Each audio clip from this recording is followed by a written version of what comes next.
జై హో.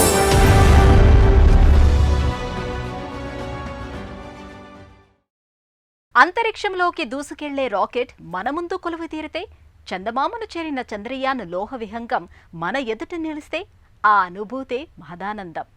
మైసూర్ కేంద్రంగా తన కలలకు రెక్కలు తొడుగుతున్న రామ్జీ స్వామినాథన్ అచ్చం అలాంటి మధురానుభూతినిస్తున్నారు.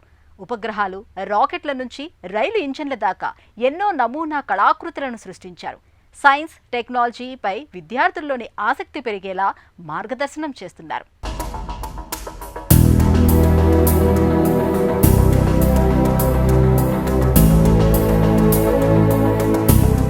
పదవీ విరమణ తర్వాత విశ్రాంత జీవితం సర్వసాధారణం.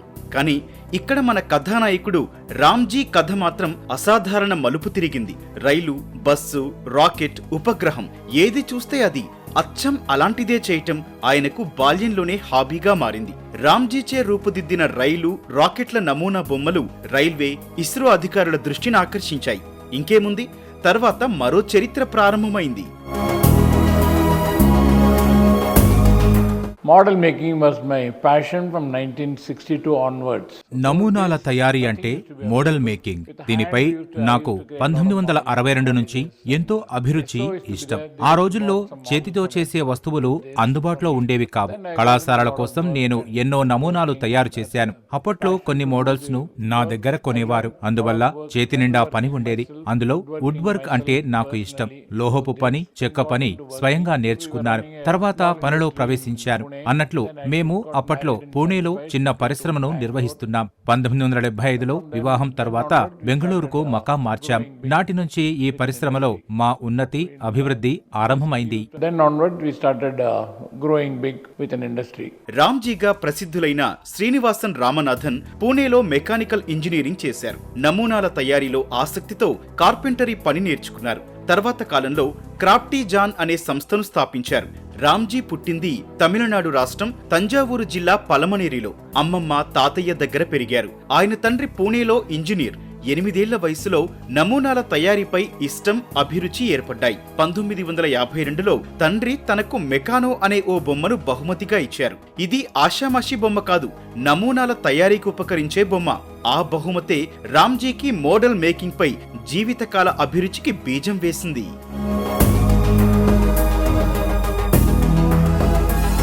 Father was a big support. 1953 నుంచి 1962 వరకు మా నాన్నగారు నాకెంతో అండగా నడిచారు. ఇంజనీరింగ్ లో ప్రాథమిక అంశాలు నేర్చుకునేలా ప్రోత్సహించారు. నాకు బాగా జ్ఞాపకం. ఆయన ఎన్నో విషయాలు చెప్పేవారు. చెక్క పని కావచ్చు, లోహ పని కావచ్చు, సొంతంగా నేర్చుకున్నారు. ఎందరితోనో నాకు పరిచయాలున్నాయి.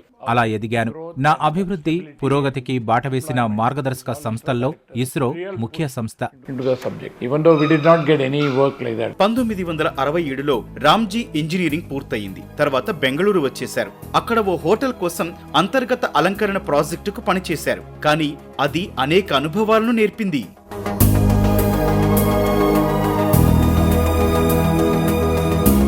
Various kind of woodworking.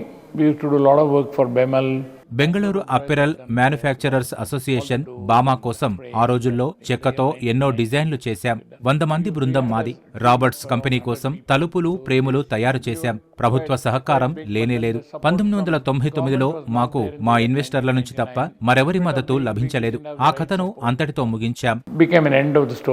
Ramji 2003లో Mysuru వచ్చారు. అక్కడ పాత మిత్రుడు హన్సూర్ ప్లైవుడ్ వర్క్స్ కంపెనీ అధిపతి మొయిజ్ వాఘ్ కనిపించారు. మిత్రమా, మళ్లీ ఇక్కడే స్థిరపడి నమూనాలు చేయొచ్చు కదా అని తను సూచించారు. వాఘ్ ప్రోత్సాహంతో రామ్జీ 2018లో మైసూరులో క్రాఫ్టిజన్ అనే సంస్థను నెలకొల్పారు. అప్పుడు తయారు చేసిన ఇత్తడి రాకెట్ నమూనా ఇస్రో అధికారులను ఆకట్టుకుంది. దేశమంతా తమ కార్యాలయాలకు ఇలాంటివే చెయ్యాలని ఇస్రో అధికారులు ఆర్డర్ ఇచ్చారు. తర్వాత ఇక చరిత్రే. My friend in Mysore invited me. 2022లో నా స్నేహితుడు మొయిజ్ నన్ను మైసూర్కు ఆహ్వానించారు. చెక్క పని చేసే కార్యశాలలు కొన్ని నెలకొల్పాను. తర్వాత షోబార్డ్ నన్ను ఆహ్వానించింది. అలాగే హెచ్బిఆర్ కన్సల్టెంట్స్ డైరెక్టర్ అయ్యాను. అనేక మందికి చెక్క పని కార్యశాలలు, నమూనాలు చేసిచ్చాను. అనేక పరిశ్రమల్లో అవి బాగానే పనిచేస్తున్నాయి. అలా నా పయనం 2010-11 దాకా కొనసాగింది. సరిగ్గా అప్పుడే తమకు కొన్ని మోడల్స్ చేసివ్వాలని రైల్వే శాఖ కోరింది. దాతల సహకారంతో మేము మైసూరు స్టేషన్ కు కొన్ని నమూనాలను చేసిచ్చాం. And in working condition.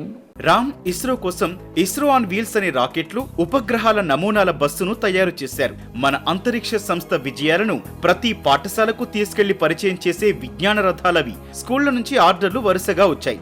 ఇక చంద్రయాన్ 3 విజయం తర్వాత అంతరిక్ష పరిశోధన సంస్థ అవసరాలు తీర్చేందుకు రామ్జీ సంస్థ క్రాప్టిజాన్ పాత్ర మరింత పెరిగింది.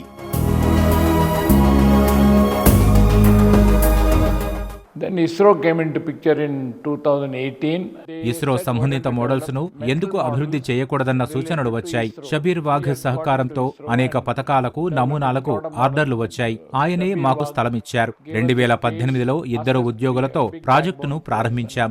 ఇప్పుడు మాకు 45 నుంచి 50 సభ్యులతో ఒక బృందం ఉంది. ప్రాజెక్టు ఎంతో కాలం కొనసాగుతుందని మా ఆశాభావం. దేశవ్యాప్తంగా మేము స్థిరపడ్డాం. And we have no support from anybody except our own people. Ramji విద్యార్థులకు, ఆవిష్కరణలకు ప్రేరణనిచ్చే నమూనాలు తయారు చేశారు. చెన్నై, కోవై పాఠశాలలకు అందజేశారు.